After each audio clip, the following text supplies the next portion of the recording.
ఏ కర్మ చేసినా యజ్ఞ భావనతో చేయాలి. ప్రతి యజ్ఞ భావనతో చేసిన కర్మకి దక్షిణ ఇవ్వాలి. ఏ పని అయినా సరే నువ్వు ఏదైనా పని చేయించుకుంటే దానికి తగ్గట్టుగా దక్షిణ ఇవ్వాలి. ఎగ్గొట్టకూడదు. ఎగ్గొడితే యజ్ఞ ఫలం రాదు.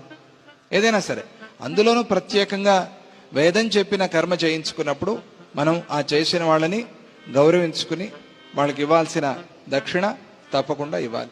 ఏ పని చేయించుకున్నా అంతే. పని చేసేటప్పుడు చేయించుకునేప్పుడు ఎంత శ్రద్ధగా ఉంటారో తర్వాత బిల్లు ఇచ్చేప్పుడు కూడా అంతే శ్రద్ధగా ఉండాలి. పారిపోకూడదు.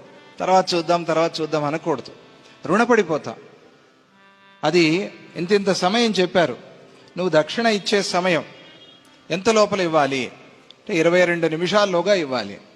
అది దాటితే నిమిషానికి ఫైన్ పెరిగిపోతూ ఉంటుంది. ఈ నిమిషానికి ఇంత నువ్వు అంతే ఇస్తావు అనుకో.